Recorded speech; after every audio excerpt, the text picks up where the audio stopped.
Yes, thank you.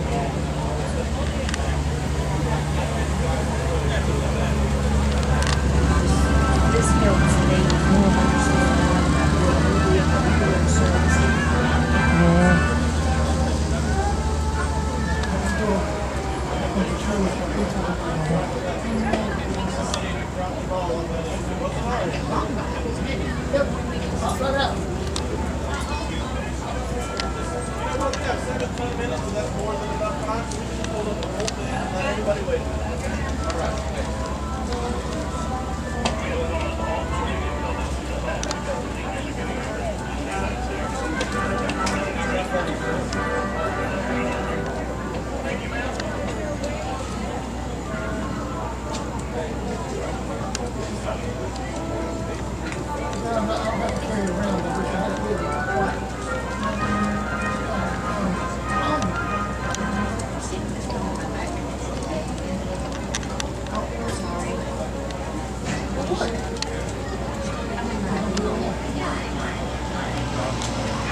Dangerously low.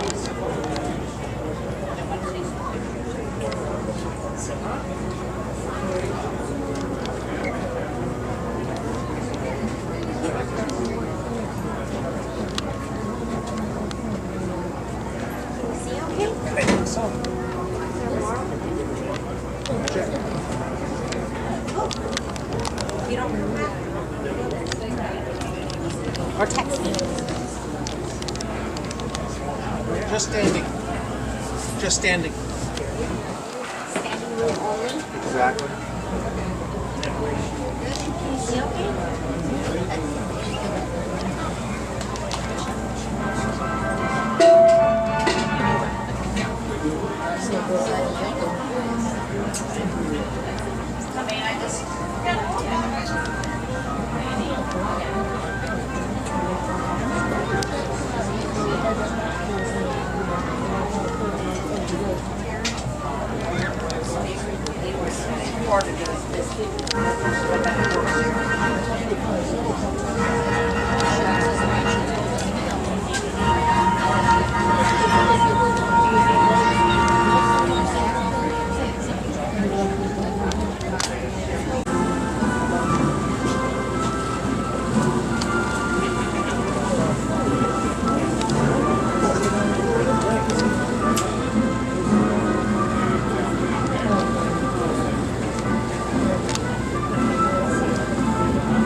Good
afternoon, ladies and gentlemen. Welcome aboard the Victory Rover. My name is Chad Cummings. It's my pleasure to be the captain and narrator for your cruise today.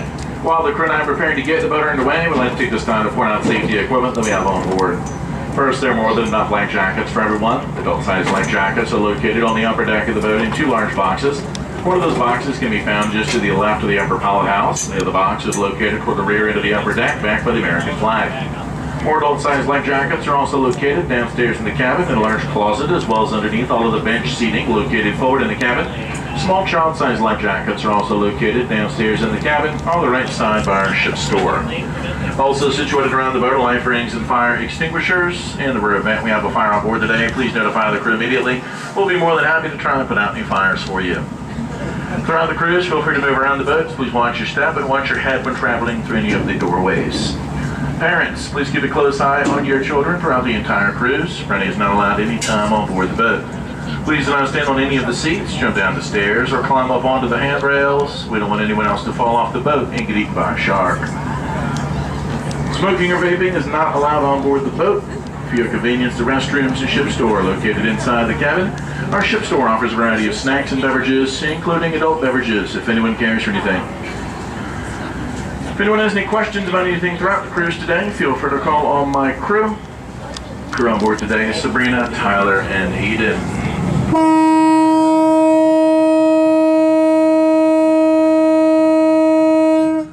like to extend a special welcome aboard to the Star Tours group. Thank you all for joining us today. We hope you enjoy the cruise.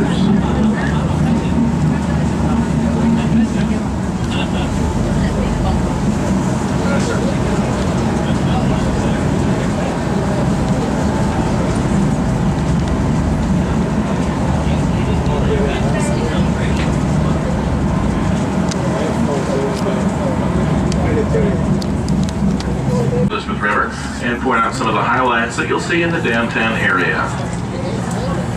Across the river, off to our right-hand side, you'll see the city of Portsmouth.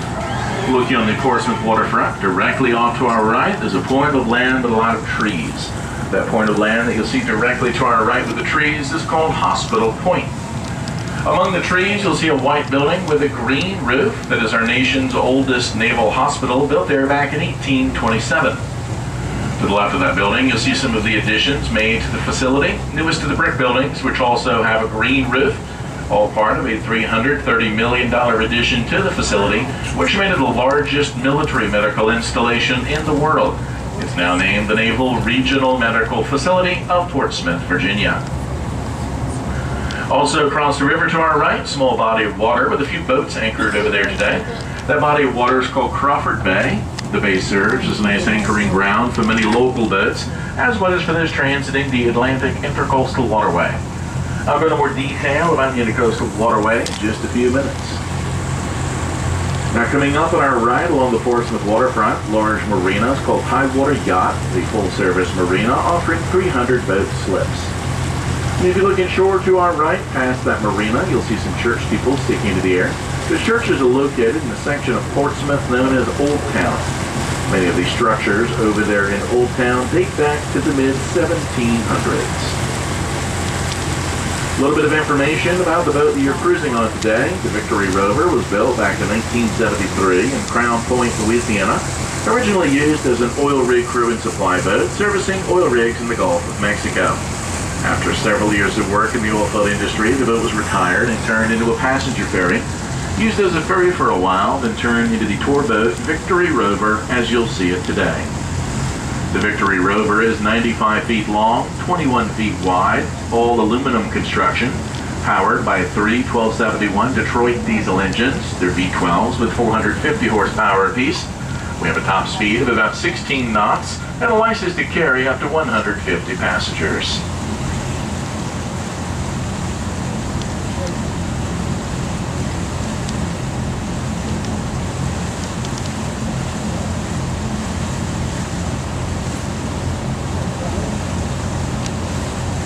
Coming up on our right, here on the Portsmouth waterfront, tall brown buildings called Harbor Tower. It's a 25-story apartment building with 181 luxury apartments, and it happens to be the second tallest building in the downtown area. Also in view ahead of us to our right is the Renaissance Hotel. The Renaissance is a $38 million four-star hotel and convention complex, offering 249 guest rooms, all of which have a waterfront view. Across the river ahead of us to our left is a blue and white boat with a black paddle wheel. That's one of the Elizabeth River ferries. Ferry boats are used to shuttle pedestrians between the two cities of Norfolk and Portsmouth.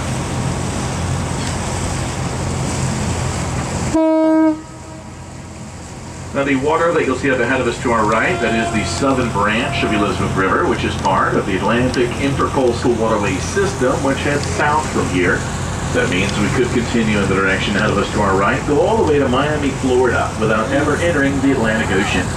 This is done through a series of rivers, bays, sounds, and canals. The distance from here to Miami is 1,094 miles. Now looking up the southern branch ahead of us to our right, we'll see a lot of cranes off in the distance. Many of those cranes are located over the Norfolk Naval Shipyard. The Norfolk Naval Shipyard is our nation's oldest shipyard, started back before the Revolutionary War. They don't build any new ships up at that shipyard anymore. They only do repair work up there now. There are a couple of private shipyards here in the Inner Harbor that I'll point out that are repair work to commercial ships and government ships. One of their shipyards located just out of us to our right. It's called BAE Systems. At the center of their shipyard, coming up on our right, you'll see a large gray naval ship sitting inside of a large white floating dry dock. That dry dock is called the Titan. Function of a floating dry dock like the Titan is to lift a ship up out of the water so bottom side repairs can be made to the ship. To explain how the floating dry dock works, first they flood tanks located within the walls and floors of the dry dock. They flood the tanks with river water, which allows the dry dock to then sink down into the river. With the dry dock mostly submerged, tugboats would carefully assist the ship by floating it over top the dry dock. Once a ship is carefully placed over top the dry dock, they'd slowly pump the water back out of the tanks, which then makes the dry dock become buoyant. Then it would slowly rise to the surface and lift the ship completely out of the water. The ship in the dry dock to our right is LHD number 3, that is the USS Kearsarge. The Kearsarge is a Wasp-class landing helicopter docking ship, otherwise known as an LHD. Wasp-class ships are the largest class of amphibious assault ship in the United States Navy. We'll go into great detail about two of her sister ships that will offer us a very good view later today out at the naval base. As we continue our turn, coming up on our right-hand side, we'll see a very large barge. It's black and white in color. It says APL 61 on the side of the barge. That's one of the Navy's barracks barges. It is used to house the crews off of naval ships or subs while they're in a shipyard undergoing repair. It's not in use right now, just being stored here. We'll see some more smaller barracks barges up ahead of us, near ships that are in for service at this next shipyard just ahead of us to our right, which is a General Dynamics yard, one of two that we'll see on our tour. You'll see their floating dry dock coming up on our right, gray in color. There's a ship in that dry dock, ship number 95, which is the USS James Williams. The James Williams is an Arleigh Burke class Aegis guided missile destroyer. It's a high-tech warship that features an advanced computer and radar weapon system known as Aegis. We'll go into great detail about several ships like her later today at the naval base. Just past the dry dock, we'll see a second ship here at the yard in partial view right now. Ship number 24, which is the USS Arlington. The Arlington is a San Antonio class LPD or landing platform dock. San Antonio class ships are the newest class of amphibious assault ship that we'll see on our tour. That ship is 684 feet long, 105 feet wide, and has a crew of 361 and the ability of carrying up to 800 Marines. I'll explain more about the amphibious assault operations on the larger amphibious assault ships that we'll view today out of the naval base.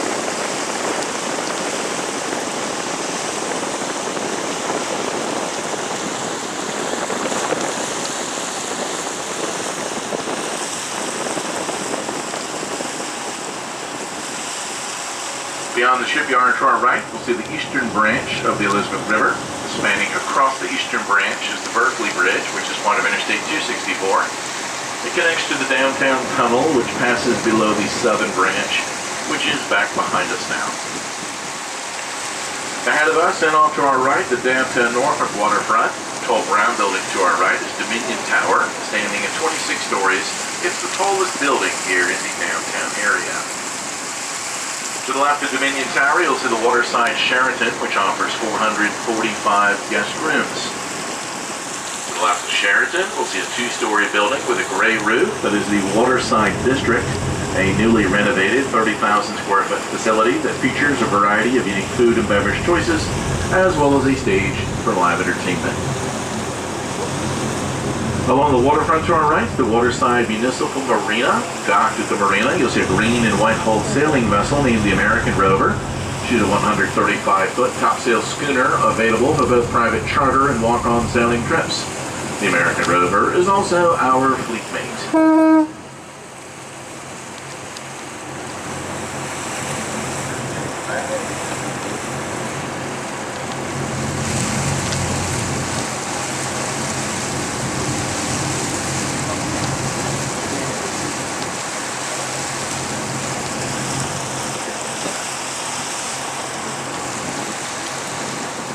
Back to the slip to our right, big black and white boat is the Spirit of Mount Vernon. She offers lunch and dinner cruises. And just ahead of us to our right, a smaller black and white boat. That was named the Freedom Elite. She's for private charter only. Both vessels to our right are operated by City Cruises.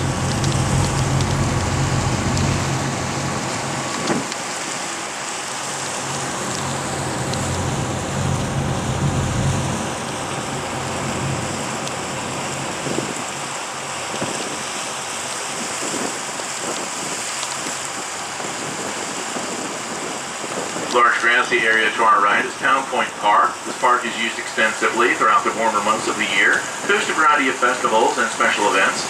Several concerts are also performed at the park, some of which are free and open to the public. Underway at the park today is the NATO Festival.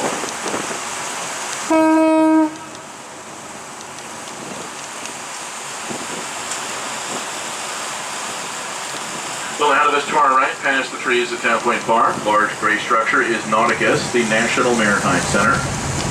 A $52 million maritime museum that features a variety of exhibits, such as interactive videos, hands-on simulations, and traveling exhibits all learned from other museums. Nauticus is also home to the Hampton Roads Naval Museum, as well as the Battleship Wisconsin. We'll see the battleship ahead of us in just a minute. But first, coming up on our right next to Nauticus, you'll see the Half Moon Cruise and Celebration Center. Cruise ship terminal and convention center in one, an 80,000 square foot multi-purpose facility constructed at the cost of $36 million. The pier coming up on our right is where the cruise ships dock. Most of the cruises that run out of Norfolk are cruises to Bermuda, the Bahamas, and the Caribbean.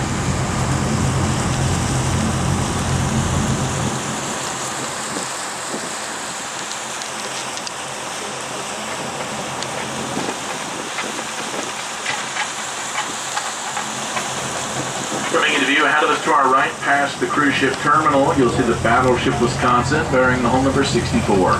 Wisconsin is an Iowa-class battleship, last of the four that were constructed. Wisconsin was commissioned April 16, 1944, for first service in World War II. Wisconsin is a rather large ship, 887.5 feet long, weighs in at 45,000 gross tons. It originally carried a crew of 2,900 sailors on board. If you look on the rear deck of the Wisconsin, you'll see some rather large guns. There's a 16-inch gun, the largest guns ever deployed on a United States naval warship. There's a total of 9 of them on board the Wisconsin. The guns are situated 3 to a turret. One turret on the rear of the ship, the other 2 turrets are located up forward. The barrels on those guns are the approximate length of a tractor-trailer rig, which is about 60 feet long. They're capable of firing a 2,700-pound projectile up to 23 nautical miles. Also on board the Wisconsin are 12 smaller 5-inch guns, 6 of them located on either side of the superstructure of the ship. If you'd like to go aboard the Wisconsin for a tour, visitation on the ship is included with the admission to Nauticus, the National Maritime Center. Also over to our right, docked on the inside of the pier, you'll see a 2-masted sailing vessel with a black hull. That's the schooner Virginia. For a short period of time, she served as the tall sail ambassador ship for the state of Virginia. It was modeled after 1920s Virginia pilot schooner. She's 122 feet in length. It was constructed in Norfolk about 18 years ago. Now part of the sailing program at Nauticus.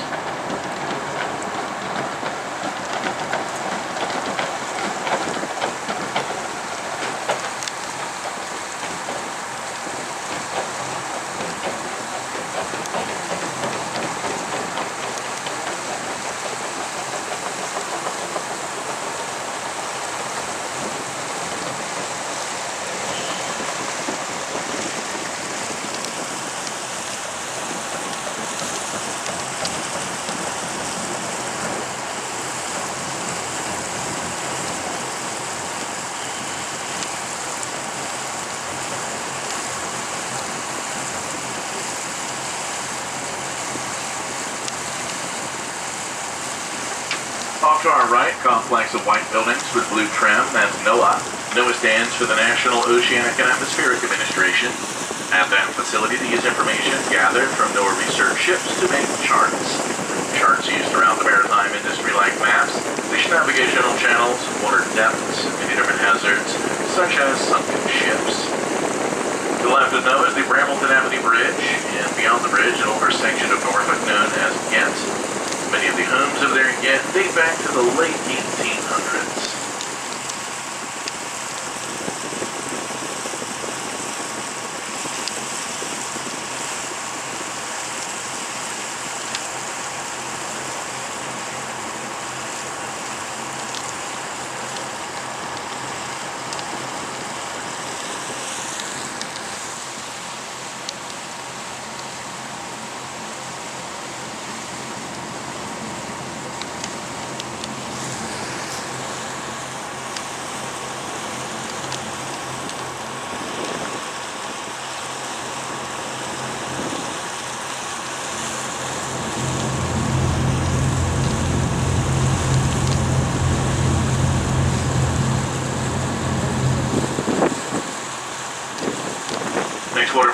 structure to our right, the Pier condominiums, originally built back in the 1920s. Back then, the building was used as a storage warehouse.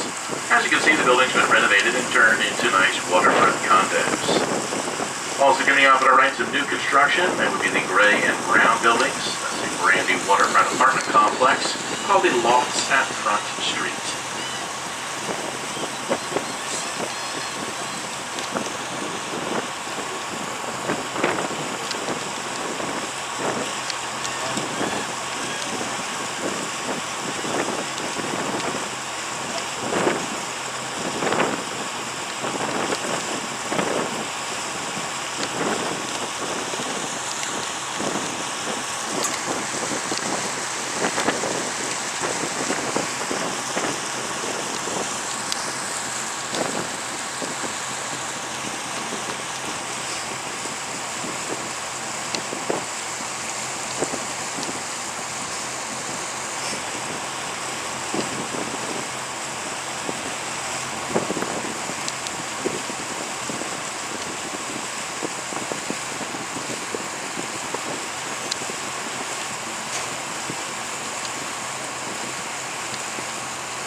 Property off to our right used to be a small private shipyard, but the property has been sold and the shipyard moved to a newer facility. Just ahead of us to our right, we'll see two high-rise brick buildings. They make up a very nice retirement condominium community called Harbor's Edge. The building closest to us is the original construction, built at a cost of $90 million. The second building is a bit further inshore, is a fairly new $200 million addition to the facility.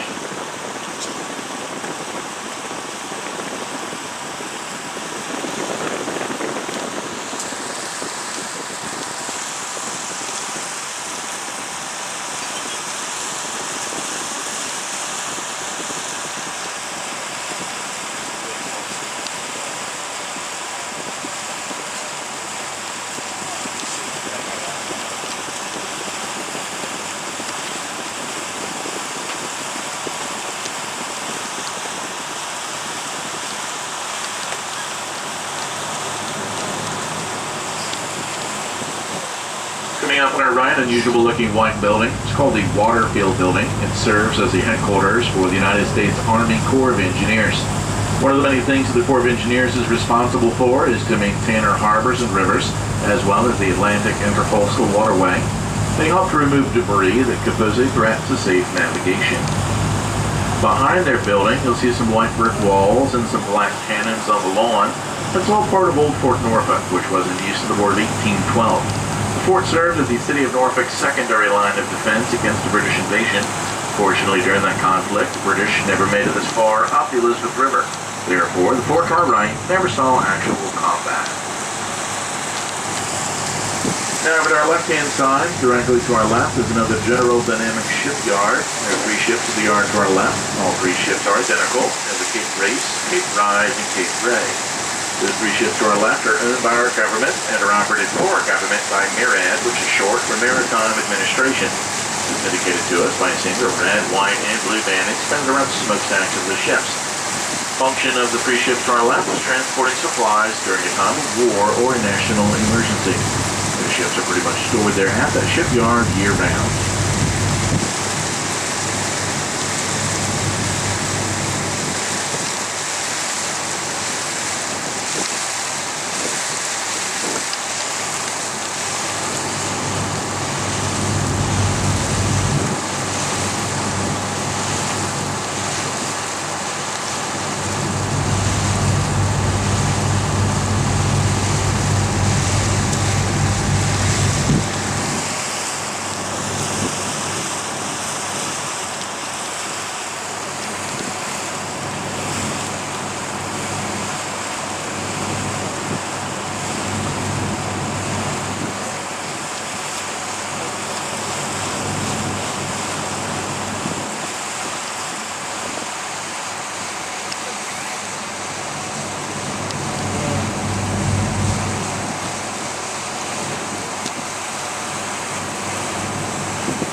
few seconds, we'll pass right over top one of two tunnels here in the downtown area. This one's called the Midtown Tunnel.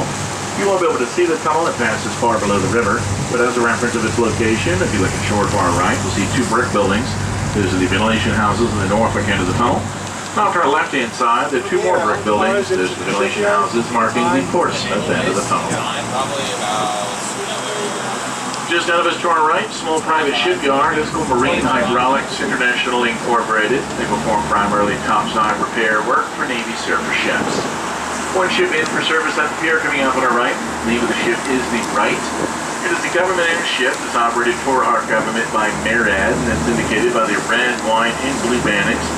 Now you'll see painted around the smokestack of the ship. The function of this type of ship is to transport various types of cargo and supplies during a time of war or a national emergency. It's usually stored out at a pier near the naval base at a private cargo terminal. Off to our left-hand side, directly to our left, is the old Portsmouth Marine Terminal. PMT used to be set up as a containerized cargo handling facility, though they don't handle containerized cargo there anymore. We'll see a large orange and white ship at the docks off to our left. That used to be an Italian cargo ship, and it was just recently purchased by our government. The ship is now under the jurisdiction of the Federal Maritime Administration. Eventually, that ship could be used for transporting equipment and supplies during a time of war or emergency. They just recently renamed that ship the Cape Star. We'll see a lot of construction going on at the facility to our left. That's all in support of future wind farm construction. They're going to be building a wind farm 26 miles off the coast of Virginia Beach. There are currently 2 test turbines out there right now that are producing electricity. Their goal is to have a total of 178 wind turbines on site of the wind farm, and that will cover an area of 100,000 acres. Off in the distance to our left, the West Norfolk Bridge, spanning across the western branch of the Elizabeth River. The western branch dead ends about 8 miles past that bridge. Back to our right-hand side, coming up on our right at the Lambert's Point General Cargo Piers. At the end of the first pier to our right, you see a very large gray and white barge. That's another one of the Navy's barracks barges. They're not in use right now, just being stored here. We see 3 large ships coming up on our right, also being stored here at this facility. The large gray ship to our right is the USNS Red Cloud. She is a Watson-class LMSR, which stands for Large Medium Speed Railroad Ship. 950 feet long, 105.5 feet wide. The ship's owned by the Navy and operated for the Navy by civilian crews called the Military Sea Lift Command. And that's indicated to us by seeing gray, blue, and gold banners that are painted around the smokestack of that ship. The function of the Red Cloud over to our right is to transport a lot of heavy mechanized equipment and cargo, primarily for the United States Army. More orange and white ships that we'll see coming up on our right. These are identical with the Cape Star that we just saw at the Portsmouth Marine Terminal. Now under the jurisdiction of the Federal Maritime Administration. First ship to our right just renamed the Cape Sable, and the second ship just renamed the Cape San Juan.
side, out here in the middle of the river, coming off on our left, you'll see a two-story white building sitting on a pier. That is the Navy's deperming station. That facility is used to demagnetize the hulls of naval ships. It's done for some important reasons. First is to reduce the vulnerability of ships setting off magnetic sea mines. The other reason is to rid the ship of any magnetic signature that may have in its hull, which could affect the accuracy of sensitive equipment on board a ship. This type of work is done after the ship has been in the shipyard, or been newly constructed, or had extensive welding repairs, or after a ship is sat in one particular location for an extended period of time.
On the waterfront off to our left-hand side, you'll see one of the most highly automated containerized cargo handling facilities in the United States.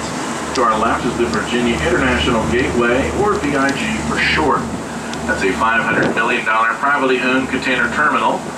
There are 12 blue container cranes at the terminal to our left. Those are Suez-class container cranes. I'll go into more detail about some other Suez-class cranes, and we'll see at the next terminal ahead of us in just a few minutes. We'll see two container ships at the facility to our left. We'll probably see containers being lifted on or off both ships as we pass by. Also off to our left, but to the right of the container terminal that I just pointed out, you'll see a Coast Guard base in Portsmouth. That's part of District 5 of the U.S. Coast Guard, locally known as Coast Guard Sector Virginia, which is responsible for all of the search and rescue needs here in the Hampton Roads area. Now back to our right-hand side, coming up on our right, the Norfolk Southern Coal Piers. The pier in operation is Pier 6, which came online back in 1963. Despite its age, it's still one of the fastest coal loading facilities in the world. The coal is brought here by the Norfolk Southern Railway and is loaded onto ships and barges using the two 17-story tall loading cranes on Pier 6. These loaders can load two ships at the same time, or both concentrate on a single ship and load a maximum of 8,000 tons of coal in only 1 hour. The coal is mined in the states of Virginia, West Virginia, Kentucky, Pennsylvania, and Tennessee, and is supplied by about 120 different suppliers along the railway system. A lot of the coal exported from the pier is bound to European countries.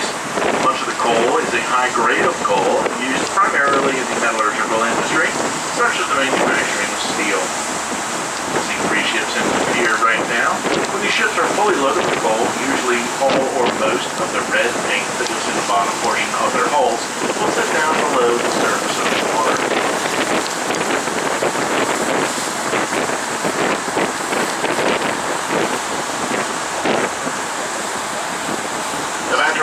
Side, coming up on our left, the facility with the large white tanks. This is the Craney Island Fuel Depot, which is the largest military fuel depot in the United States and one of the largest in the world. Most of the fuel at this facility is supplied from a very long pipeline called the Colonial Pipeline, which originates in the state of Texas. At the fuel pier, the Navy's oilers take on just over 7 million gallons of petroleum products. Once oilers are full of fuel, they would then get underway and head out to sea and refuel naval warships while traveling alongside of them. Then done through a method known as underway replenishment. The Navy calls it unreps for short. We'll see an oiler over to our left of the fuel depot, number 189, is the USNS John Linthal. The John Linthal is a Henry J. Kaiser class fleet oiler. The ship to our left carries up to 180,000 barrels of petroleum product, and a barrel equals 42 gallons.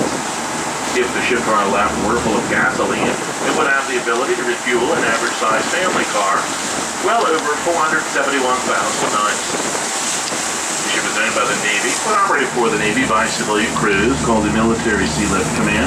And again, that's indicated to us by seeing those gray, blue, and gold bandings around the smokestack on the ship.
The brown and white equipment that you'll see coming up on our left is a suction dredge named the Delaware.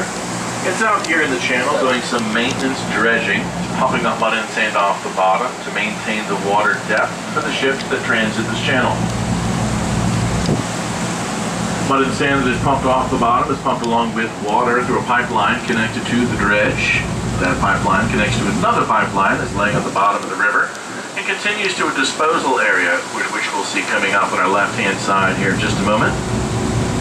Long stretch of barren land coming up on our left is the Craney Island Dump. Craney Island Dump is a 2,500-acre man-made disposal area used to deposit dredge spoils. Dredge is used to widen and deepen channels in our harbors and rivers. Depending on the type of the dredge, we either scoop up or pump up mud and sand off the bottom. The mud and sand that is removed from the bottom is called a spoil. The location coming up on our left is where these spoils are deposited. Dredging is done to maintain a safe depth of water for vessels that will be operating in a channel or a particular area that's been dredged. The channel we're operating in right now is dredged to a depth of 50 to 55 feet.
inside the largest cargo terminal in the Port of Hampton Roads. This is Norfolk International Terminal. NIT is capable of handling different types of cargo, but primarily handles containerized cargo. The terminal to our right covers an area of over 800 acres. It can store approximately 30,000 20-foot containerized cargo units. All types of cargo are shipped inside the containers, just about anything and everything you can think of. Some of the things would include cars, wood, clothing, electronics, foods, even perishable foods can be shipped in special refrigerated units. We'll see 4 container ships at the center of the terminal to our right. Looks like we'll probably see cranes working all 4 ships as we're passing by today. There are a total of 12 container cranes at this end of the terminal.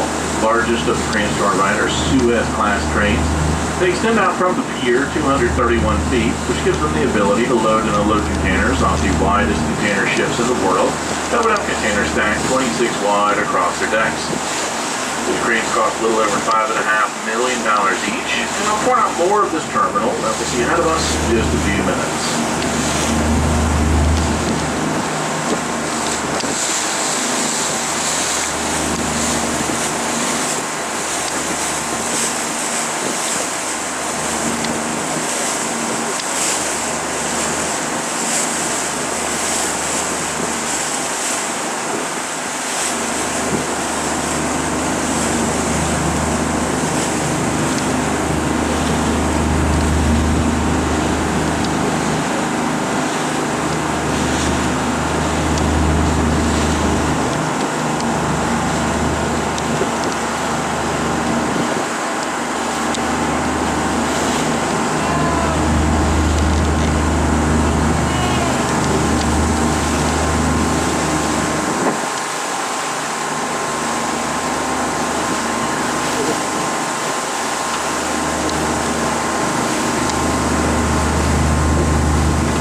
Piers 1 and 2 of Norfolk International Terminals. The 2 piers serve as a general and breakable cargo piers for NIT.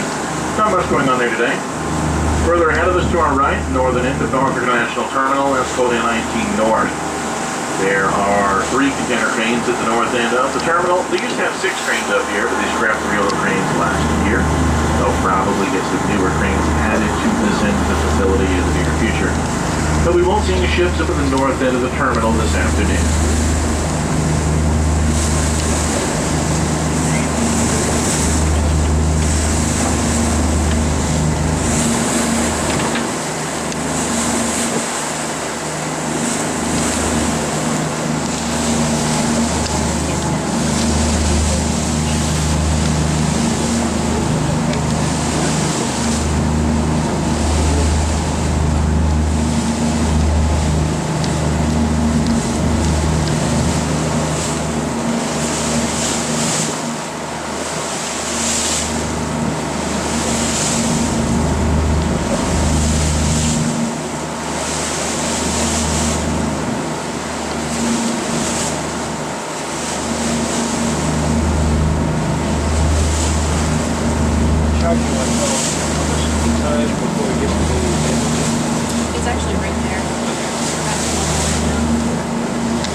off the distance to our left-hand side, past the Craney Island dump site, way off the distance to our left, you'll see the Monitor Merrimack Memorial Bridge Tunnel, which spans across the entrance to the James and the Nansemond Rivers.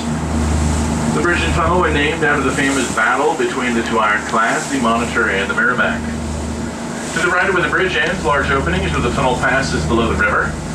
Also to the right of where the bridge ends, we'll see a red lighthouse called Middle Ground Light. It marks the approximate location where the battle between the Monitor and Merrimack actually took place. All the Navy's super aircraft carriers are constructed. Currently under construction there right now are two of the new Gerald R. Ford class super carriers. They've also built some of the Los Angeles class fast attack submarines and the new Virginia class subs.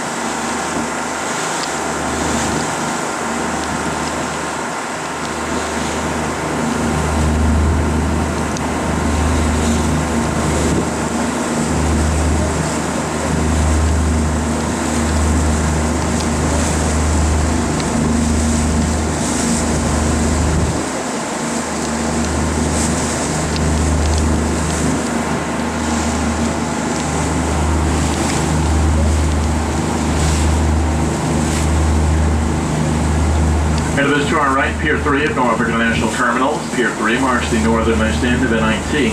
More shipping stored at this pier coming off on our right. Black Hole ship is the USNS Montford Point, which is classified as an expeditionary transfer dock ship. The ship is owned by the Navy, operated for the Navy by civilian crews, the Military Sealift Command, indicated with its gray, blue, and gold bandings around the stacks on the ship. The function of that ship would be to serve as a floating military base for overseas operations and would most likely be utilized by Special Forces groups. Now ahead of us to our right, the highlight of our tour is Naval Station Norfolk, largest naval base in the world.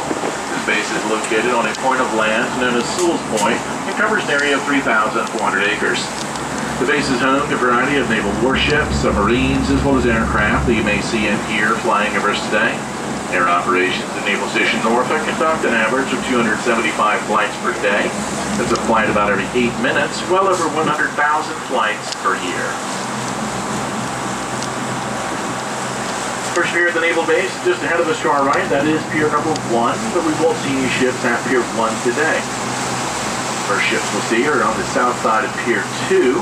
I'll start by telling you there are only two classes of ships that we'll view here at the Naval Base that are equipped with a high-tech computer and radar weapon system known as Aegis. The very first class of ship in the Navy to come online with Aegis were the Ticonderoga class Aegis guided missile cruisers. We'll see one of those in view now ahead of us to our right, south side of Pier 2. That will be ship number 69, which is the USS Vicksburg, again a Ticonderoga class cruiser. Now, as we're moving along, if you look up on the superstructure on number 69, high up on the structure, there are angled sides. Mounted on the angled sides are large gray plates shaped almost like stop signs. Those plates are painted a little bit different shade of gray than the rest of the ship. Those are the phased array radar plates for the Aegis weapon system. There's a total of 4 of these stationary plates around the superstructure on an Aegis-equipped ship. The plates are used to emit a constant pulsing signal that is sent out and received simultaneously, and has the ability of tracking over 200 targets all at the same time.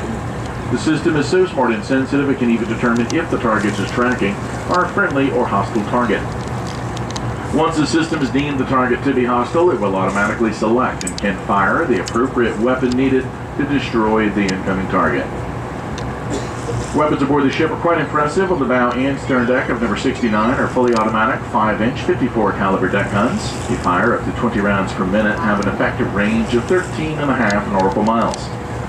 Missiles typically found on board the ship include Tomahawk cruise missiles, used primarily as a long-range land attack missile. The Harpoon anti-ship missile, used for anti-ship warfare, can take out an enemy surface ship well over the horizon. Also on board are standard surface-to-air missiles used to knock down airborne threats. Most of the missiles on board the ship are stored and launched from below the main decks from what is called the Vertical Launch System, otherwise known as VLS for short. There are a total of 122 vertical missile cells below the decks on that one ship, and they have the ability to launch a missile out of the VLS system, one missile every second as needed. Ticonderoga class cruisers, like number 69, the Vicksburg, are 567 feet long, 55 feet wide, and have a crew of 385. The cruisers were expensive ships to build. They all had price tags just under $1 billion each. Before we go any further with anything at the naval base, if you brought binoculars with you, or if you have really good eyesight, you might see way off in the distance ahead of us, I mean like straight ahead of us, 12 o'clock, there's an outbound submarine that has just left here just a little while ago, I guess.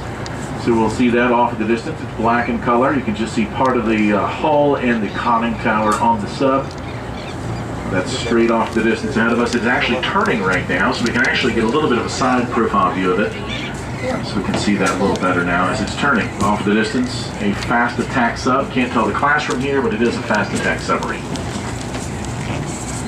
Now back to Pier 2 coming up on our right, south side of Pier 2, one of the Navy's oilers, that is the USNS Joshua Humphreys. The Joshua Humphreys is a Henry J. Kaiser class fleet oiler, identical to the oiler we saw earlier at the Craney Island Field Depot. On the north side of Pier 2, to the left of the Joshua Humphreys, there is a ship that they're in the process of taking down the red and white tent there on the back deck of the ship. That's number 46, which is the USS Tortuga. The Tortuga is a Whidbey Island class LSD, or landing ship dock. It's an amphibious assault ship. She is 609 feet long, 84 feet wide, has a crew of 320, and the ability of carrying 402 Marines. We can say now that submarine off in the distance there is a Los Angeles class fast attack sub, because it was docked here at Pier 3 just a little while ago. Pier 3 is now in view ahead of us to our right. You'll see one sub in view right now on the south side of Pier 3. By the way, safety note, if you're standing, do hold on to the rail. We're going to rock and roll a little bit. Some other boats have passed by. So two subs now in view on the south side of Pier 3. Closest to us, or midway down the pier there, is a Los Angeles class fast attack sub.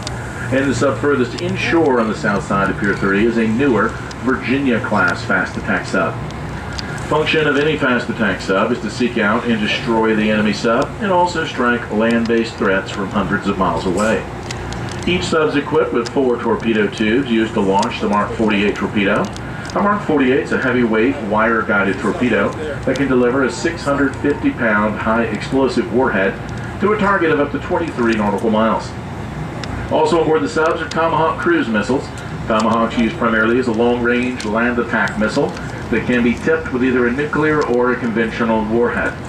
Depending on the version of the missile, it can have a strike range of 700 to 900 nautical miles when launched from a sub.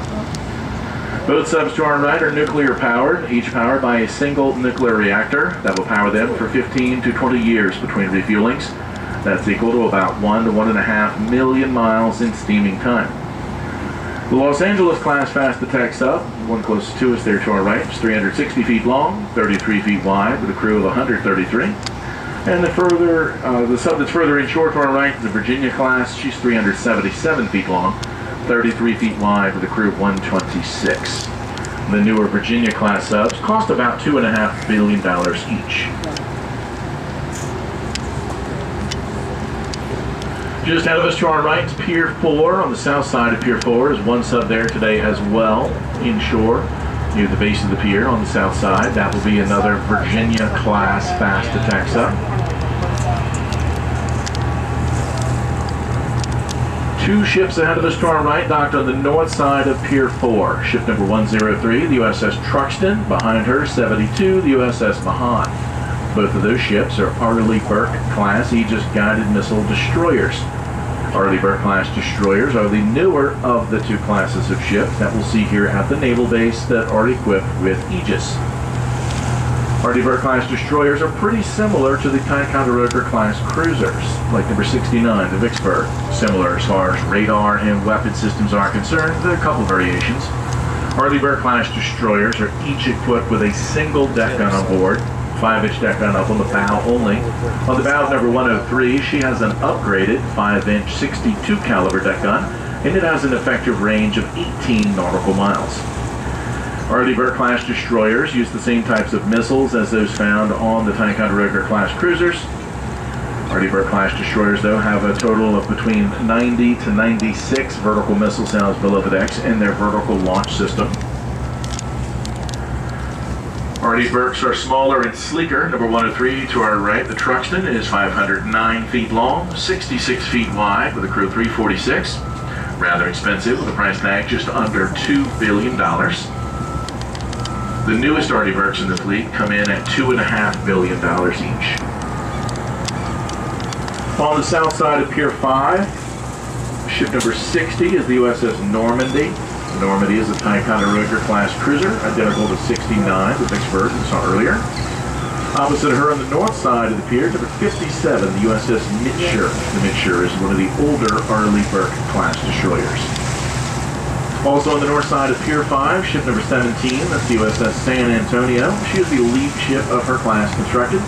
San Antonio class LPD, or landing platform dock. She is identical to number 24, the USS Arlington that we saw earlier downtown.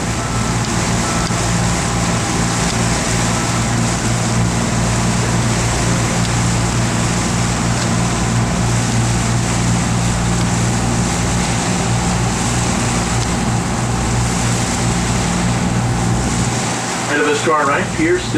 On the south side of Pier 6, two Arleigh Burkes. Number 66, USS Gonzalez. And 79, USS Oscar Austin. Also up in the corner on the north side of Pier 6 will be 55, USS Stout. Those three ships are Arleigh Burke class destroyers. Typically, we'll see a lot of the Arleigh Burke class destroyers on our cruise. There are now over 70 of that class of ship in service, and still plenty more under construction.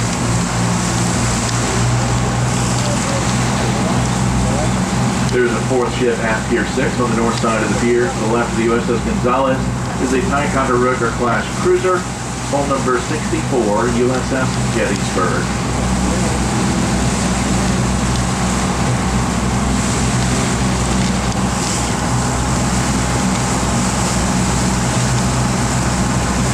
Now in view ahead of us to our right, Pier 7. On the south side of Pier 7, there are two ships.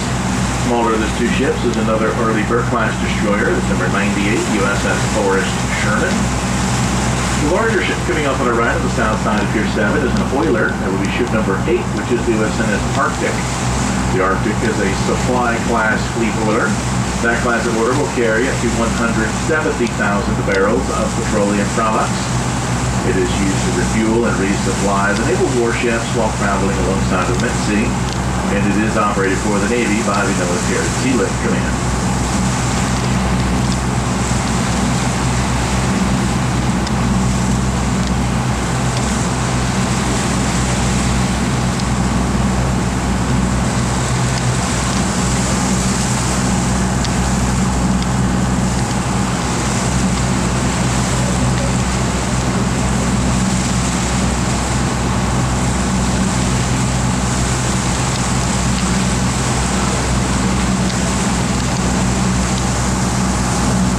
See one ship over to our right on the north side of Pier 7. It's an Arleigh Burke class destroyer, number 78, USS Porter.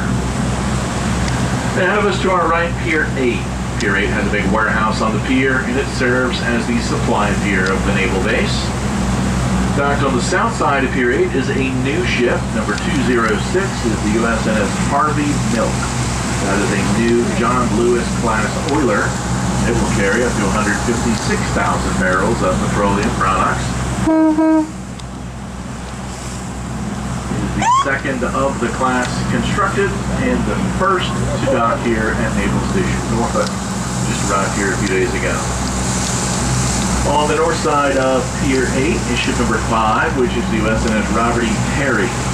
Robert E. Perry is a Lewis and Clark class supply ship. That type of ship carries a lot of dry goods, liquid goods, refrigerated foods, ammunition, and a small amount of petroleum products. It's kind of like a floating super Walmart for the Navy. Both ships to our right at Pier 8 are operated for the Navy by the Military Sealift Command. We'll see a tiny ship coming into view at Pier 9. That is USS Milwaukee. She is a Freedom Class LCS, or Littoral Combat Ship. A small ship, the idea behind that is to be used in more shallow water warfare operations for the larger, deeper draft ships will not be able to access. Used as part of Special Forces, Navy SEALs, etc. So overall, that class apparently hasn't performed too well for the Navy, so they've actually ceased production of future vessels in the class. Coming up on our right, on the south side of Pier 10, is ship number 28, USS Fort Lauderdale. Fort Lauderdale is the newest of the San Antonio class LPDs that we'll see on our tour. The next two ships coming up on our right are identical. On the north side of Pier 10 is ship number 5, which is the USS Baton. And ahead of us to our right, south side of Pier 11 is ship number 7, the USS Iwo Jima. These are both Wasp-class landing helicopter docking ships, or otherwise known as LHDs. The function of these ships is to land a tremendous amount of Marines and equipment onto a hostile beach during an amphibious assault.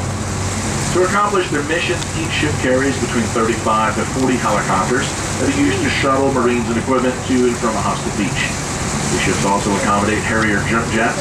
Harriers are fixed-wing aircraft that have the ability to land and take off vertically, not requiring a traditional runway system. The Harriers are used to provide tactical air support while Marines are going ashore. These ships also carry a variety of small boats, landing craft, and hovercraft that are stored inside the ships in an area called the well deck. To allow smaller vessels to travel in and out of these ships, they open a large door in the rear of these ships called a stern gate. It's kind of like a tailgate on a pickup truck. Once they've opened up the stern gate, they will then intentionally sink the rear of the ship down into the water somewhat, done by flooding ballast tanks in the rear of the ships with seawater. With the ballast tanks full of seawater, the rear of the ships become heavier. That's what causes them to sink down. Then seawater floods the well deck area, just enough to float smaller boats, which then allows them to drive in and out of the ships. The Wasp-class ships are 844 feet long, 106 feet wide. Each has a crew of 1,292.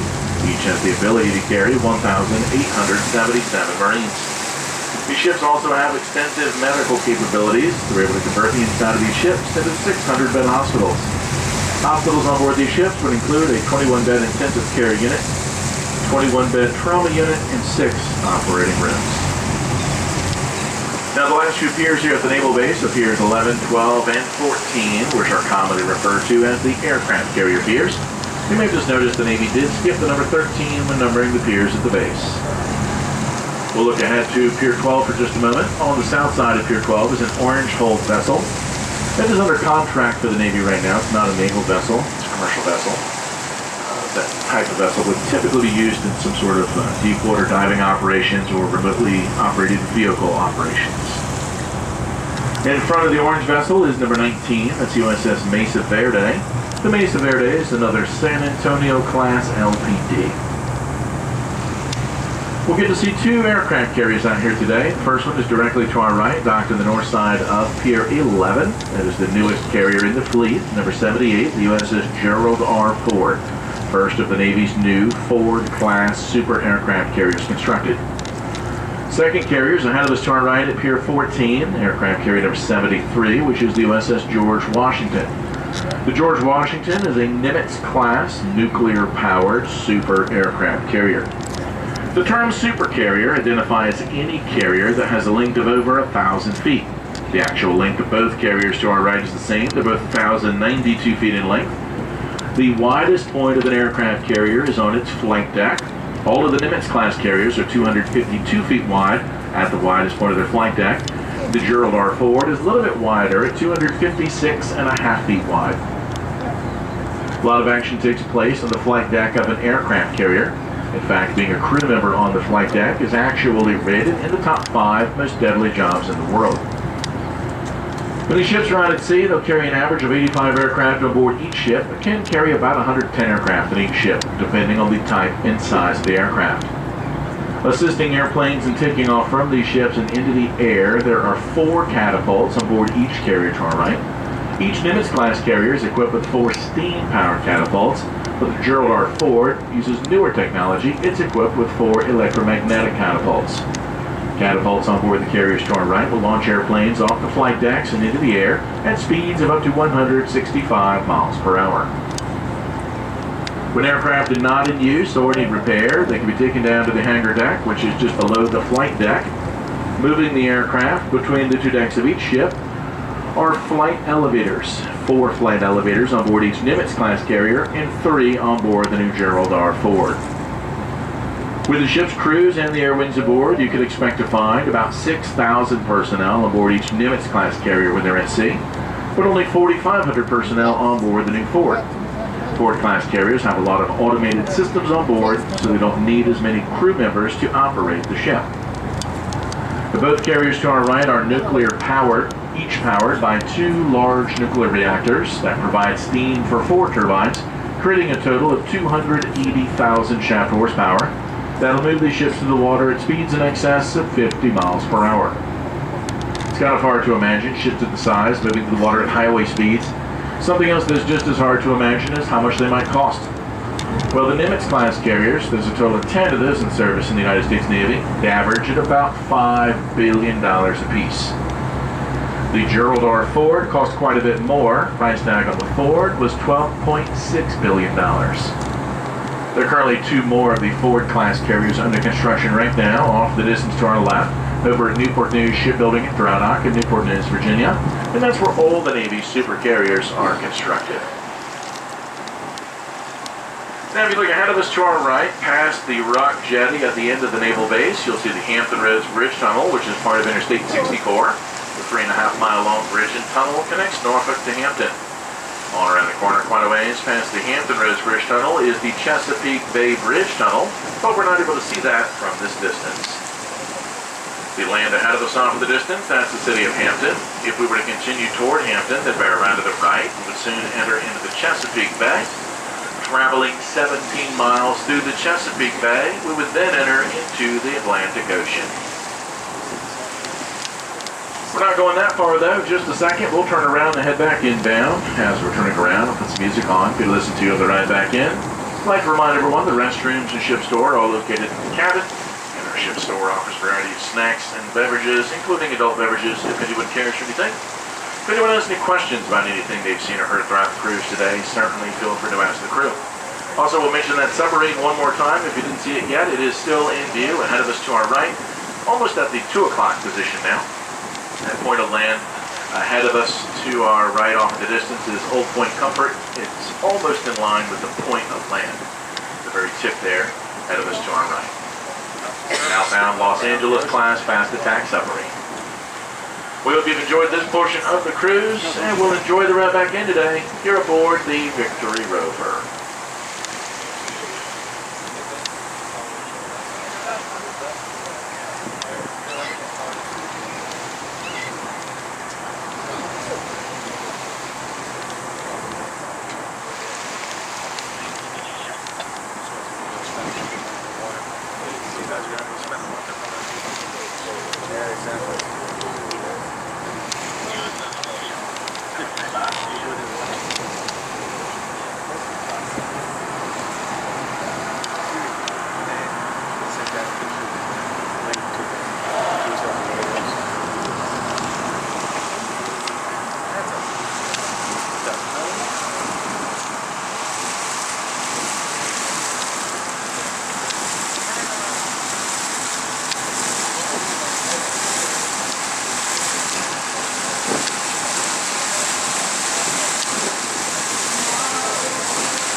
ladies and gentlemen, in just a couple minutes we'll be returning to our dock at Norfolk's Town Point Park. On behalf of the crew, we'd like to thank everyone for joining us on the cruise today.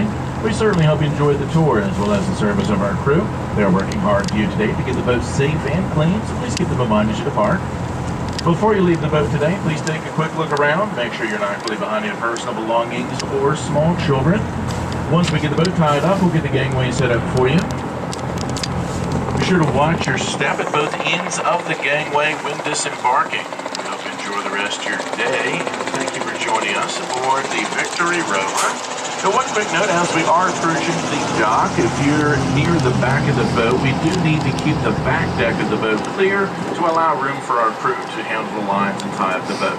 So if you're on the back deck, please just head inside the cabin. If you're on the top deck right now, just hang where you are until we're to the dock. Thank you so much. Have a great afternoon.